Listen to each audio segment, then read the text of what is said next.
Welcome, everybody, to the Hogsty. I'm hosting tonight. It's Robbie Duncan. With me is Alex Zeese. Hey, everybody. How's it going?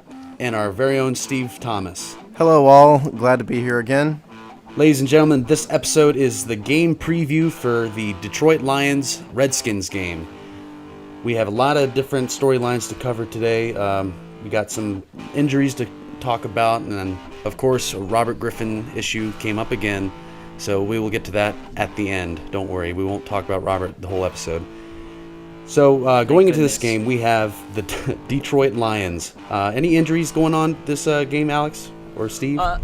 Well, I'll give you the Redskins injuries real quick. Okay. We have 4 names of note. These are guys who aren't on IR, but we have Jordan Reed, who's got a hamstring. Shocking. He's the eternally injured Jordan Reed. Mr. Glass. Yeah, Mr. Glass himself. He needs the afro. That's what he needs. We have Deshaun Jackson, who I think has that afro, or at least he spent enough time in Philly where he could have spent some time with M. Night Shyamalan. They're both listed as probable right now. That means they're probably not going to play in a preseason game, but they could have gone if it was a real regular season game. D'Angelo Hall has a toe issue that puts him in the same boat as probable. And then the one that really disappoints me, Jamison Crowder. He's questionable for the game. He's been nagged by a hamstring. I really want to see him play. I want to see him get in there on special teams, do some returns for us, because it sounds like he could be really great weapon for us in the special teams unit, and we're just not getting a chance to see it. Yeah, I mean, the guys in front of him aren't helping themselves with that either. No, they are not. Dropping and fumbling everything that is punted to him. So, Steve, what we got on the Detroit side? The only significant injury with Detroit is Haloti Ngata. He is going to probably be out of this game, and then there's a running back, Bell, that I've never heard of, that is also out. They're going to basically be full strength, including the Matt Stafford, Calvin Johnson connection. Well, not having Nada might be a good thing for RG3, because we all remember what happened last time those two saw each other. Keep his knee away from him. Yeah. By the way, that's Joik Bell, and I'd like to add to your afro comment about Jordan Reed. If Jordan Reed did have an afro, he'd probably look more like Lionel Richie. Oh, yes, he probably would. You're right. Oh, he'd be easy on Sunday morning, sitting on the sideline. Yeah. Yeah. Well, yikes. He's Lionel Richie I'll might be here all do day, more folks. for the Redskins. Tip your Jordan Reed waitresses. does this year. Try the veal. It's the Hogsty Comedy Hour here tonight. Exactly.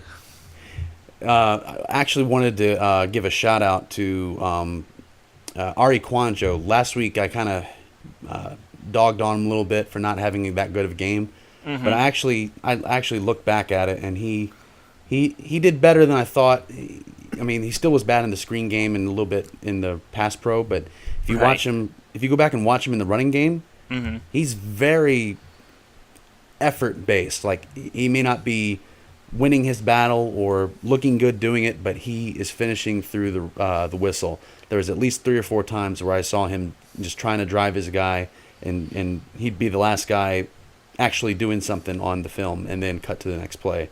So shout out to him for being a effort guy and really, kind of showing the coaches that he wants to make his way on this team. So after that being said, I'm going to move us on to this game. Steve, you got something? That Kwanjo, as related to this game, he's actually listed as second string behind Laval, which is something probably none of us really thought would happen a couple weeks ago.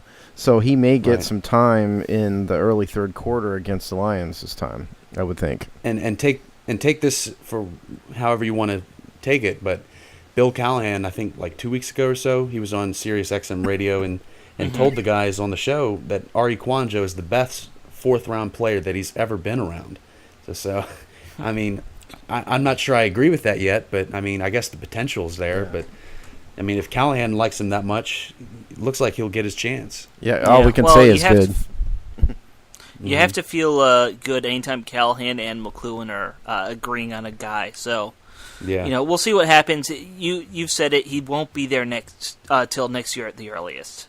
Yeah, I'm still a project guy, but now for this game, I'm sure we all have our own things we want to look at and see. So I'm going to go ahead and throw that to you, Alex. What are you looking forward to in this game? Who do you want to see do better?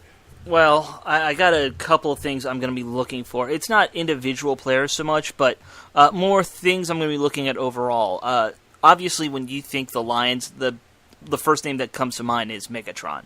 And given how the Skins secondary played last week, I'll be very curious to see if there's a little extra effort put in by the starting corners to contain Megatron in some way. I don't know who's going to line up on him. That'll be a very interesting thing to see, who they give that assignment to. He's got to have some safety help, I would think. Yeah. I mean, we don't have huge corners either way, so I'd agree. You need some safety help. But does that assignment fall to Hall, or does that go to Culliver? What do you guys think?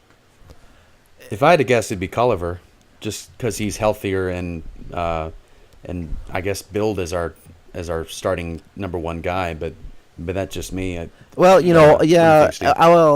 think if it was a regular season game, it might be Hall because he's done it before. He's matched up with Calvin Johnson one-on-one in games before, or regular season games before. But Hall himself said he's still trying to get back, still trying to find his way.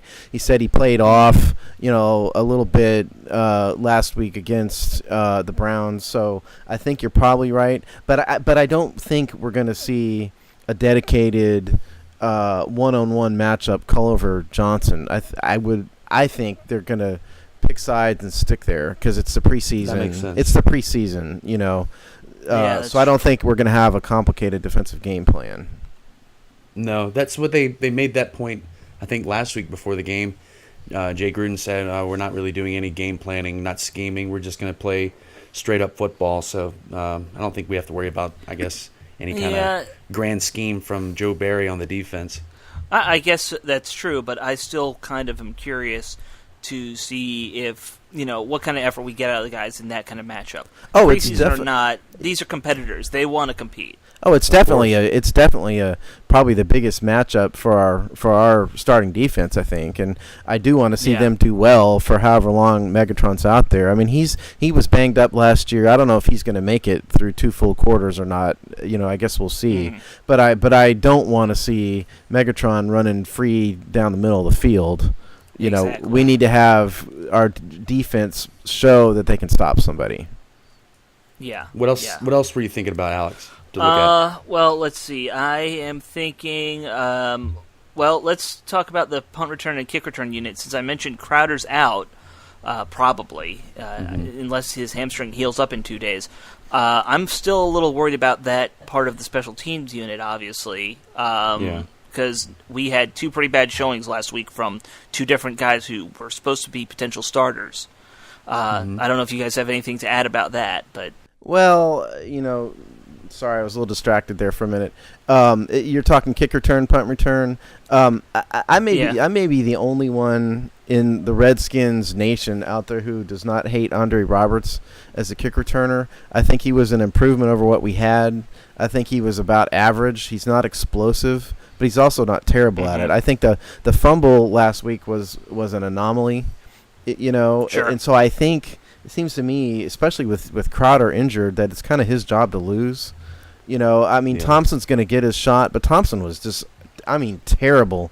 He was a god-awful kick returner last year. Andre Roberts was decidedly better.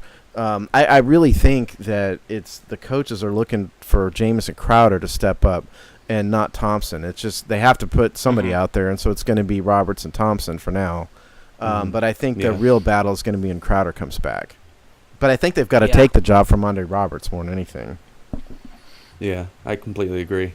Yeah. All right. Well, the last thing I kind of had made a note of was just obviously the tight end situation. We've got now, I think, 4 guys who are all going to be new names for us fans. Ham and a couple other guys. Dixon, and we don't know much about any of these guys, right? I mean, I want to see who who can get the job for this year? And realistically, are we talking about a guy who's going to probably replace Logan Paulson next year? Well, maybe. Because I think it's a question that's a about shot. it's a question about who's going to back up Chris Cooley. As a second string tight end, right? Right. Stop it. No, it's a next man up situation. When the top three guys get hurt, it's next man up. What's important for everybody to remember, and we're getting kind of off a game preview here a little bit, but the team did not panic. Go back in time about 6 years, and we would have traded for Antonio Gates. We would have done something crazy. This year, our GM went and got the next two guys on his list, brought them into camp, and now we have 5 guys out there. Not, none of even us who know a lot more about the team than the fans don't know anything about these guys. One of those 5 are going to step up and be able to play. I would think.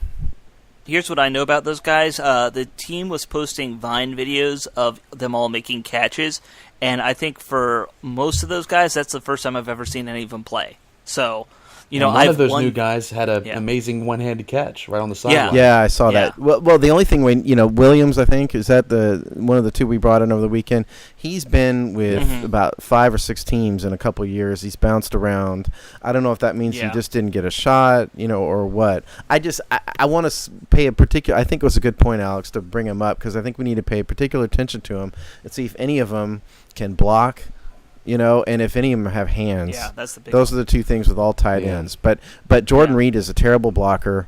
He's I think he probably improved a little bit, but he's not going to be out there, so we don't know. So can any of these guys block, and can any of them catch? Yeah. Well, here's an interesting thing to add to that too. Tom Compton's been getting a lot of work at tight end since both guys went out for the year. They made I don't know if it was serious or not, but if they ever get to the point where they'll have to pass and declare him eligible, and they make it consistently, they'd have to change his number. But I don't see that actually happening. That's serious in the same vein as sometimes coaches let everybody try to place kick, at the end of practice during the summer. That's about as serious as Tom Compton's tight end is going to be. And Chris Baker got his shot at that the other day, too. Oh, did he? Failed miserably. Yeah. Well, they got to give everybody a shot. I mean, I got shouted down for saying that Nick Suddenberg should get a shot. But and you deserve to get shouted down over that one, okay? You did make me go back and look into Nick Suddenberg's background, actually, honestly. And he's been an interior lineman his entire playing career. Yeah, so he would not be a tight end candidate, I wouldn't think. I realize he would not be ideal. I just love Nick Suddenberg. I think anytime I hear him interviewed, he's great, and he's got a lot of good personality. So I just want to see him do things. And I like his jersey number, too. Oh, yeah. 57? Of course you do. 57, that was my football number. But anyway, let's pass it on to you, Steve. What do you have? Okay. What are you looking forward to for this game? The first and most important thing to me is whether Robert Griffin can continue his growth as a quarterback, to see if he continues to. I think he did pretty well last week. We want to see him making his reads, not scrambling. We want him to see him climb the ladder in the pocket, progress through his reads, and have a decent completion percentage. Mix the ball around. We want to see him do well. That's my first point. Yeah. Now, last game he had, 8 passes. What do you think he'll get this time? 15 or so? Does that sound right? I think it's going to be, between 15 and 20, honestly. He's going to play He's going to play a full half this time. I think we can expect the bulk of the starters to play 2 full quarters. We're a running team. We're going to be a running team. But that having been said, if the coaches are smart, they're going to call as many passes as possible for Robert Griffin. Because, the coaching staff made a point to say a couple weeks ago that they want to see him get more passes in the preseason than he has in the past. Mm-hmm. Not only do I want to see that, I want to see downfield passing. Yes. That would be great. Mm-hmm. Threading the needle in the middle of guys in the zone, really crisp, smart passes. That would be nice to see. And the other benefit of passing more would be you're getting your offensive line more reps, especially Morgan Moses at right tackle, who still is learning the ways of right tackle in the NFL. And the more he can get against starting quality defensive linemen, the better. Same for Brandon Sheriff. So I mean, the more they can do, the better they'll be prepared for the regular season. Yeah. Yeah, I think that's a good point. Yeah. My other point that I want to look for, you kind of touched on it earlier, but to me, it's a secondary. Like you said, Alex, we want to see the secondary look like a professional secondary. We played the Browns of all teams with two mediocre quarterbacks, and the starting secondary did not look good. So we want to see Calvin Johnson stay under 5,000 yards in 2 quarters, hopefully. That's number one. But the other thing is, I was not that impressed with, and Robbie, you may disagree with me, and that's fine, but I was not that impressed with the way our first string front seven did against Cleveland. The Cleveland moved the ball against us. They scored 14 points against us. Yes, I know their running game, we locked down their running game, but they did move the ball. So I would like to see the front seven get significant pressure on Matthew Stafford and lock the Lions down. That has not happened yet this preseason. So those are my 3 points. I agree with that completely because, I mean, there was potential in it, but it didn't seem like everybody was really swarming to the football, especially in the pass rushing department. Like in that Trent Murphy pass rush in the end zone or the red zone there, he was right there. Someone else should have been right there at that point to sack him or at least make him force incompletion. But because no one could get to him and he was scrambling around making plays and getting open, he found that back end zone wide open because you can't give the secondary that long a time to cover because someone will get open like that. Yeah. I guess the big question from the defensive front is whether Junior Galette is going to play or not. And I'm not sure we really know that yet. I know he's been practicing this week, but the team has not come out and said he's going to play. Because, there were glowing reports this week about his performance so far in camp. It looked like he's just got a wickedly fast first step. He beat Trent Williams once or twice. So, I think it'll make a big difference if he can play this week. Well, he wasn't listed on that injury list I found on, to put this out there, I found that on CBS, those 4 names. So if he's not there, that's kind of a little telling to me that he should be able to play if the team wants him to. Yeah, I think he could play if they told him he could, but I think they want to take their time with him and just make sure he gets the defense down and more comfortable with the scheme. So I really would just wait and see him against Baltimore the next week. Yeah. But now that Steve's done with his, I'll give mine. I'd like to see the defense, how they handle the rookie running back Amir Abdullah from Nebraska. He made a little bit of a name for himself last week by getting this amazing long rush for, I think, about 50-some yards. And it was really shifty and quick. He looks like he could be something special. I want to see how our run defense and the front seven handle him and contain his speed. I also, kind of like what you were saying, Steve, would like to see Robert lead a long touchdown drive. It would go a long way to silence the critics. If Robert would. could come out and lead an 80-yard drive down the field, score a touchdown, have us up, 14 to nothing, 10 to nothing at halftime, that would really go a long way towards making the fan base feel better, I think. Mm-hmm. Yeah. And I also want to see, kind of like you said, Alex, Calvin Johnson's going to be playing, and the only real starting quality corner we have on the team right now is Culliver. So when he lines up on the other side of Culliver, I want to see how the guy on the opposite side, I guess it's going to be Justin Rogers or one of the other guys, how they handle Megatron. Right. And then I guess my final observation or thing I'm looking for is that the rookie class last week had a good showing overall. I want to see them continue to do that. And I believe also they mentioned earlier today, Keenan Robinson has a bit of a Achilles thing that they're Yeah, he was out today, not practicing. Yeah, That's I think we may see Keenan Robinson out of the game. That's the impression I got. Yeah, so he probably won't play, which means that Martrell Spate will probably be getting a lot of reps, maybe even with the ones, depending on, I guess Adam Hayward would get the majority first, but Spate will still get a lot of reps with them, I think. So I want to see how he does with the bigger opportunities that he gets.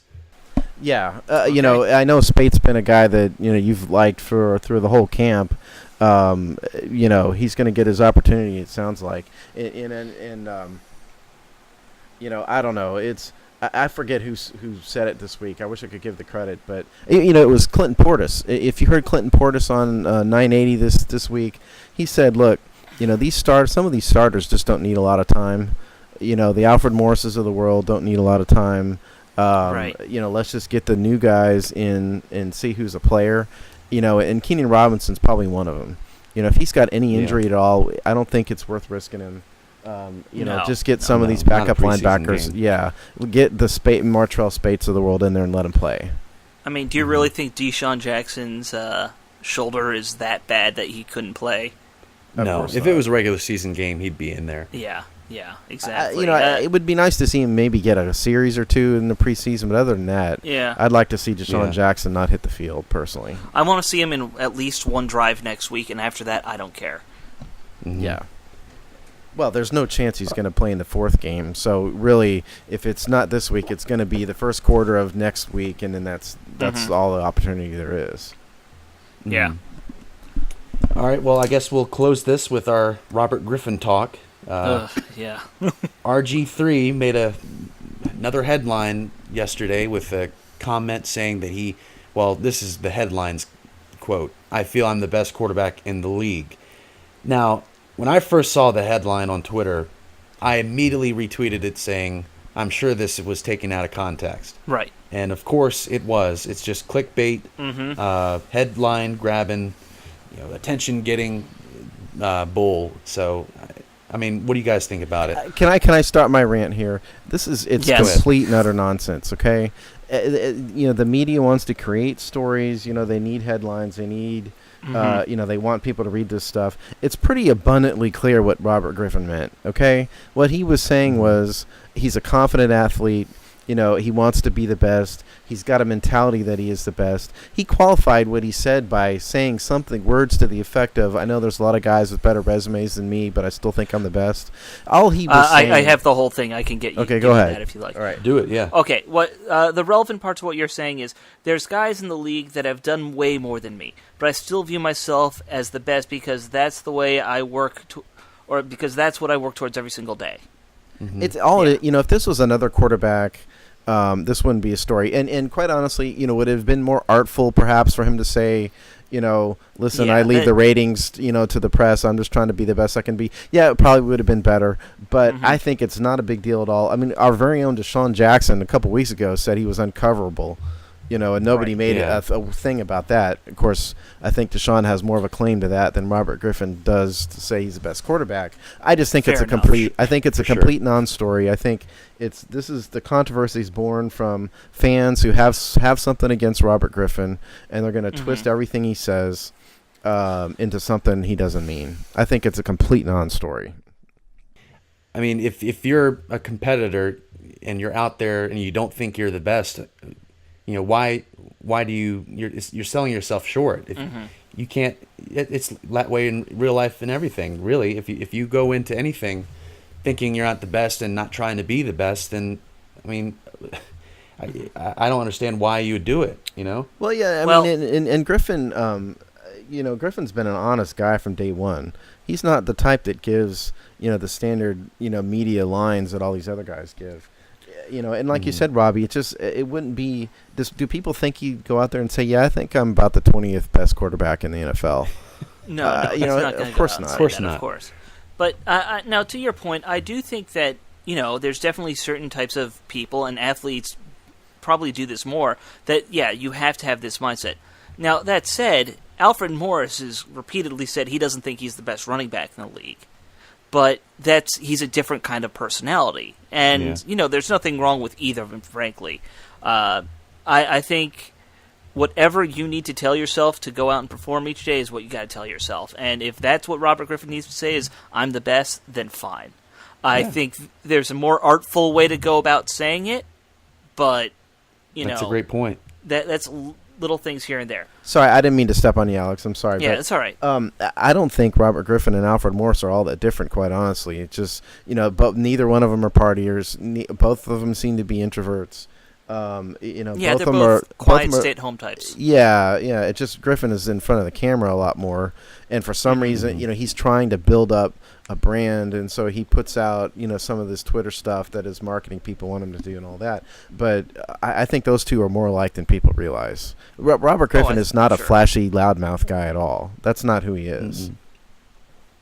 No, it's just there might be. I mean, you can say he goes about it the wrong way at times, or says it the wrong in ways that are easily twisted. But you can tell that he's genuine about what he's doing. It's not like false publicity or fake image that he's putting up. Right. It's just all a bunch of fluff, and media. For a guy like Robert, the media just waits for opportunities to just kind of pounce and find anything that gets them clicks or any kind of publicity at all. It's a certain naivety he has, and we saw the same thing. The media did the exact same playbook with Tim Tebow, by the way. And I'm not a Tebow fan, but it's the exact same: build him up, build him up, build him up, tear him down. Exactly. Yeah. I'm not a fan of Tim Tebow as an NFL quarterback. I think he's a genuine person. Good person. He's a strong Christian, and he puts that out there. And some people in the media kind of want to take that from him, and that's sort of what's happening to Robert Griffin. So I think you're right, Alex. Mm-hmm. I think Robert Griffin's a much better quarterback than Tim Tebow will ever be. Yeah, he could play blindfolded and be better than Tim Tebow. Yeah. Well, gentlemen, we got any closing statements before we get on out of here? I spent $100 on beer for the games for the rest of the preseason, so there's that. I'll put that out there. Sweet. It's all themed. It's all themed towards each opponent. Yeah, I always theme all my beer towards the opponents, except for the Florida teams, because Florida doesn't put out any beer apparently. Interesting. Yeah. Well, my father's favorite beer is always a New Zealand beer called Lion Brown. And so, being as how it's the name of Lion, perhaps you can track that down if they still make it. My closing statement, I guess, for this game is I want to see a strong performance from the defense, and I want to see the first-team offense move the ball. If those two, I don't care what happens in the third, and fourth quarter particularly. If we can see those two things out of our starting defense, I'll be happy no matter what the final score is. Yeah. Completely agree. And I'll close saying that I have that awesome EA Access subscription, which gets me 5 days early access to any game from EA. So that means I'll be playing Madden tomorrow, and we'll be giving all kinds of tweets and updates of how cool it is and stuff like that. So I'm very excited to play it tomorrow. I'm a big Madden player. How long until we see Robbie Duncan in the game playing O-line for Sean Laval? That's my question. I'll make myself and make that my profile picture on Twitter. There you go. Go with that. Well, that's it for the Hog Side today, folks. Thank you for tuning in and for our pregame preview about the Detroit Lions this week. We are very excited to watch it, and hopefully you all enjoy it as much as we will. You can follow us on the Hogsty at Twitter and Facebook, and our online website, thehogsty.com. Thank you for tuning in. Catch you next time. All right, bye, everybody. Hail.